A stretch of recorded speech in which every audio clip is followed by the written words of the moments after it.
Mi nombre es Marco Manuel Fernández Guerrero, estudiante de la Universidad Señor de Zipán, perteneciente a la Facultad de Ingeniería, Arquitectura y Urbanismo de la Escuela Profesional de Ingeniería Agroindustrial y Comercio Exterior. Este trabajo corresponde al curso de Química General y el tema a exponer es la ley de la conservación de la energía. El desarrollo del principio de conservación de energía en química analítica puede demostrarse que la conservación de energía es una consecuencia de la dinámica de evolución de los sistemas, la cual está regida por las mismas características en cada instante del tiempo. Una consecuencia de esta ley es que no puede existir una máquina de movimiento perpetuo, es decir, no existe ningún sistema sin un suministro de energía externo que pueda entregar una cantidad ilimitada de energía a su entorno. Para poder entender la ley de conservación de energía, es necesario comprender el proceso equivalente mecánico del calor y la energía interna de los cuerpos. ¿Qué es la energía interna de los cuerpos? La energía interna de un sistema es la representación macroscópica de las energías microscópicas de todas sus partículas constituyentes. Este sistema consta de un gran número de partículas en movimiento, en donde el trabajo y el calor transferido en el sistema generan la variable termodinámica. Uno de los conceptos que nos sirve para entender esto es el concepto de energía cinética. Esto es cuando un cuerpo se mueve, va a tener la capacidad de cambiar su entorno. Esta capacidad de crear transformaciones forma el concepto de energía en la física. Por ejemplo, cuando un objeto en movimiento choca con otro objeto, el estado de reposo o movimiento de ambos cambia. Y de esta manera se define la energía cinética como aquella que posee un cuerpo por el hecho de moverse. Su valor viene dado por energía cinética es un medio de la masa por la velocidad al cuadrado.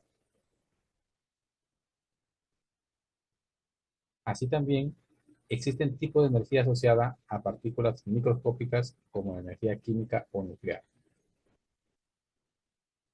Las diferentes formas de energía coexisten en un sistema, asociadas a las partículas microscópicas que las componen y forman su energía interna.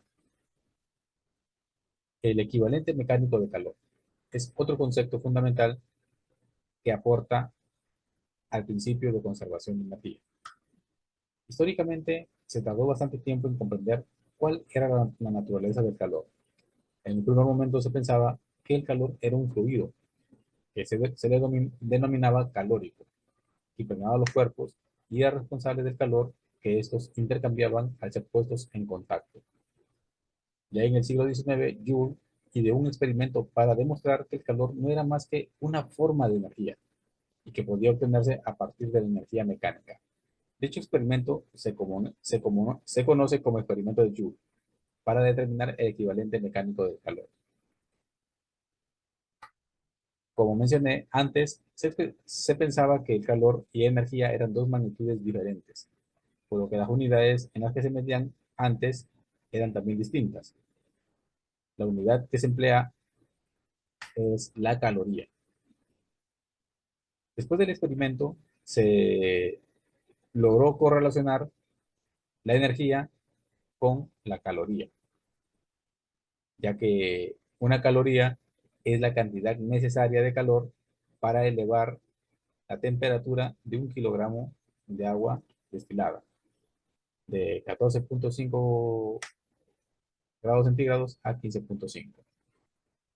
Con su experimento, Joule propuso demostrar que se podía elevar la temperatura del agua transfiriéndole energía mecánica.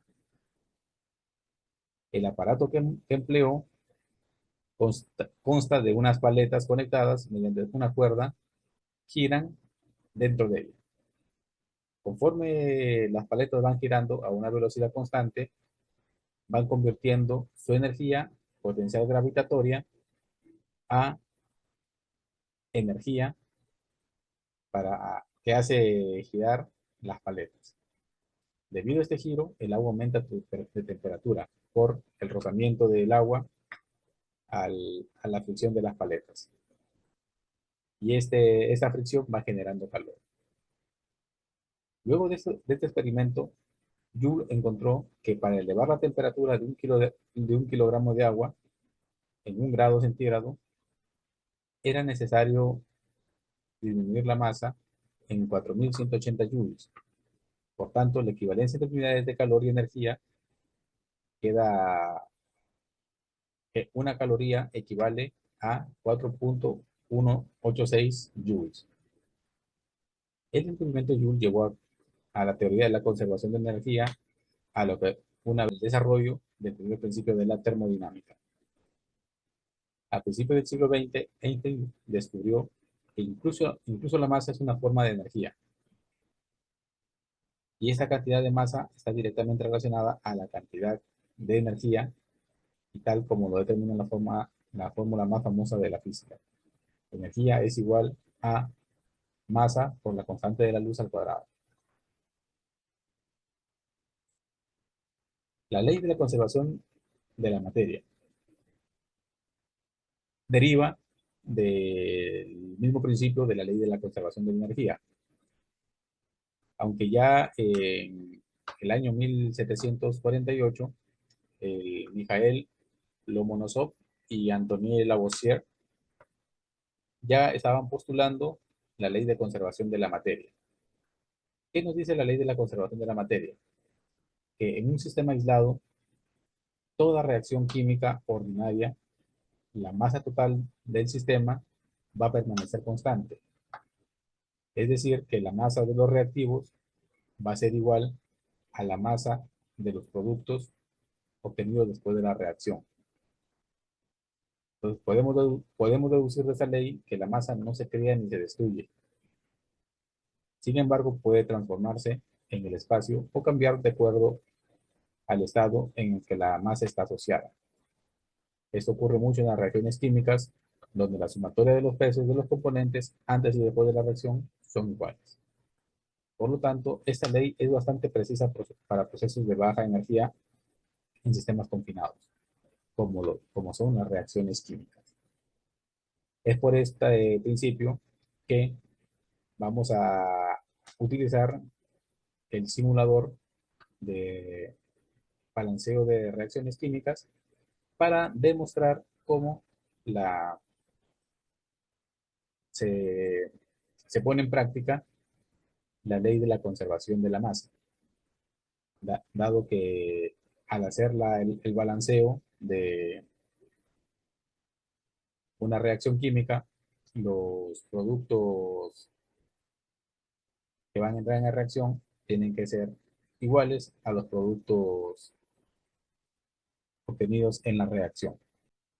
Y podemos ver la combustión del metano para poder ver las moléculas de metano va a reaccionar con las moléculas de oxígeno para formar dióxido de carbono más agua como producto de desecho.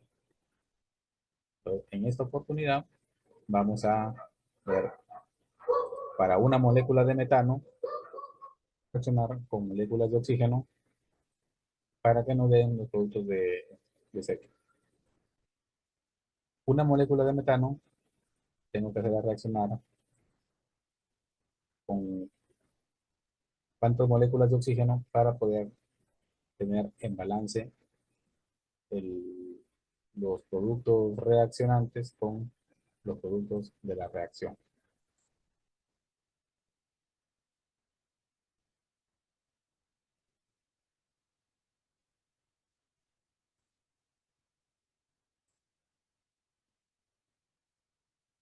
Como podemos observar, una molécula de metano necesita reaccionar con 2 moléculas de oxígeno para tener una molécula de dióxido de carbono y 2 moléculas de agua, donde podemos apreciar que en la reacción interviene una molécula de carbono con 2 moléculas de hidrógeno con 4 moléculas de oxígeno